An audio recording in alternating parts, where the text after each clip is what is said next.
नमस्कार शेतकरी मित्रांनो माझ्या मागे हा पूर्णपणे टोमॅटोचा प्लॉट दिसतोय तुम्हाला. आपण नेट हाऊस या शेतकऱ्याचं नेट हाऊस होतं आणि त्यांना पूर्णपणे आपण नेट हाऊसमध्ये प्लॅनिंग करायला लावली होती. मित्रांनो, मेजरली आता ज्या काही समस्या आहे, थंडी जास्त पडते आणि थंडी पडत असल्यामुळे टोमॅटोची जी काही पाने आहे ती पूर्णपणे गोळा होत आहे.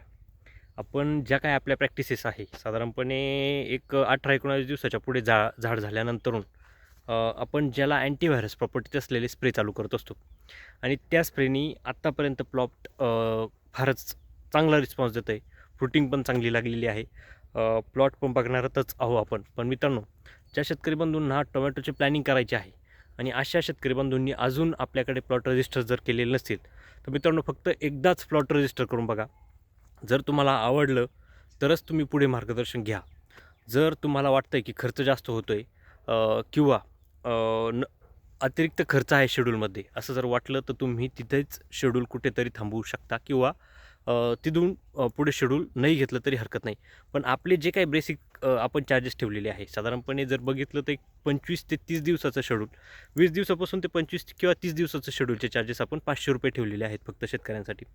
मित्रांनो, का ठेवलेले आहेत ते, की जे काही लहानातील लहान शेतकरी आहे त्यांना देखील आपल्याकडून शेड्यूल घेता यावं किंवा जे काही पूर्णपणे प्लॉट रजिस्टर करणारे, आता पूर्ण प्लॉट रजिस्टर करणार असेल तर आपण त्याचे ₹2000 चार्जेस ठेवलेले आहे संपूर्ण प्लॉटचे. पण जो काही बेसिक आपलं जे आहे ₹500 20 ते 25 दिवसाचं शेड्यूल, त्या आपण गोष्टी का ठेवलेल्या आहेत, कारण एक सुरुवातीला आपण शेतकऱ्याला शेड्यूल देत असतो. जर पसंत पडलं, आवडलं शेड्यूल किंवा आपल्या प्लॉटवरती प्रॉपर रिझल्ट आले त्या शेड्यूलचे, तरच पुढे शेड्यूल घ्या, नाही तर पुढे शेड्यूल घेतलं नाही तरी हरकत नाही. मित्रांनो, आता मूळ विषयाकडे वळू. पूर्णपणे प्लॉट बघा. संपूर्ण प्लॉट याच पद्धतीचा आहे मित्रांनो. संपूर्ण प्लॉट जी काही प्लॉटचं स्ट्रक्चर किंवा झाडाची जी काही स्ट्रक्चर आहे, लीफ मार्जिन आहे अगदी प्रॉपर. झाडाची रोगप्रतिकारशक्ती अतिशय चांगली. आता मागील जो काही स्प्रे आहे हा आपल्या शेतकरी बंधूंनी फॉलिक्युअर 100 मिली, अँट्राकॉल 500 व त्यामध्ये 04247 अशी फवारणी घेतलेली आहे. काही थोड्याफार प्रमाणामध्ये गेरवायला सुरुवात झालेली होती. व्हायरस देखील दिसायला सुरुवात झालेली होती. नवीन फुलकळी बघा अतिशय उत्कृष्ट आहे. मित्रांनो, आपला विषय आहे आजचा व्हायरस, विषाणूजन्य रोग टोमॅटोवरती आपण कसे नियंत्रित करू शकतो, हा आजचा आपला विषय आहे. मित्रांनो, तत्पूर्वी ज्या शेतकरी बंधूंनी आपला चॅनल अजूनही सबस्क्राईब केलेला नाही आहे, अशा शेतकरी बंधूंनी आपलं चॅनल सबस्क्राईब करा, जेणेकरून ज्या आपल्या नवीन व्हिडिओ आपल्या चॅनलवरती येत असतात त्या सर्व व्हिडिओ तुमच्यापर्यंत पोहोचतील. मित्रांनो, साधारणपणे फ्लावरिंग अवस्थेमध्ये प्लॉट आल्यानंतरच आपल्याला व्हायरसची समस्या दिसत असतात. आता काही झाडी या प्लॉटमध्ये देखील अशी आहे व्हायरसची, पण कंट्रोलमध्ये आहे. फ्रुटिंग खाली चांगली लागलेली आहे. आता मुळात हे झाड बघा, विरांग व्हरायटी आहे. पूर्णपणे जी काही फ्रुटिंग आहे ती बऱ्यापैकी आत्ता लागायला सुरुवात झालेली आहे. एक दीड ते 2 महिन्याचा प्लॉट झालेला आहे. मित्रांनो, जे काही झाडाची ग्रोथ आहे, प्रॉपर ग्रोथ आहे, वाढीवरती आहे. ज्यावेळेस प्रायमरी फ्लावरिंग आपल्या पिकाला लागायला सुरुवात होत असते त्याच ठिकाणी आपल्याला व्हायरसचे झाड दिसायला सुरुवात होत असते किंवा व्हायरस आपल्या प्लॉटवरती दिसायला सुरुवात होत असते. कारण जी काही पूर्ण अन्नद्रव्य आहे ती फ्रुटिंगकडे, सेटिंग अवस्थेकडे जात असतात आणि थंडी असल्यामुळे आपल्या पिकाला एक स्ट्रेस निर्माण होत असतो, ताण निर्माण होत असतो. परिणामी जे काही विषाणूजन्य रोग आहे ते झाडावरती इन्फेक्ट लवकर होत असतात, झाडावरती त्यांचा लवकर परिणाम दिसत असतो.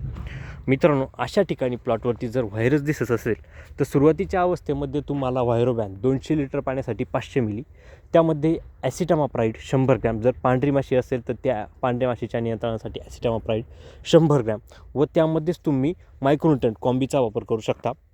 ते तुम्हाला घ्यायचे 250 लिटर पाण्यासाठी मी हे प्रमाण सांगत आहे मित्रांनो. त्याच्यानंतर साधारणपणे पुढे प्लॉट गेल्यानंतरून तुम्हाला परत व्हायरसचे सिम्पटम्स दिसत आहे.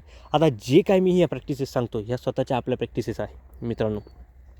पुढे गेल्यानंतरून तुम्हाला कर्ल लीफ, साधारणपणे एक दीड महिन्याचा प्लॉट झालेला आहे. कर्ल लीफ तुम्हाला घ्यायचं आहे 200 लिटर पाण्यासाठी 1 लिटर. त्यामध्येच तुम्हाला घ्यायचं आहे आर्थोसिल 250 मिली व त्यामध्ये परत तुम्हाला मायक्रोन्यूट्रंट कॉम्बी किंवा झिंकचा वापर करायचा आहे.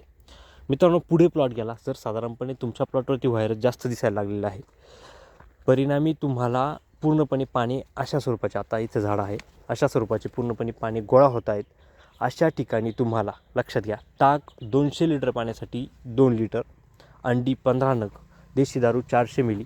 जर व्हायरस जास्त स्वरूपामध्ये दिसत असेल तर तुम्ही 800 मिलीपर्यंत देखील देशी दारू घेऊ शकता, काय हरकत नाही. 800 मिलीपर्यंत आपण स्प्रे घेतलेले आहे, खूप चांगले रिझल्ट आले.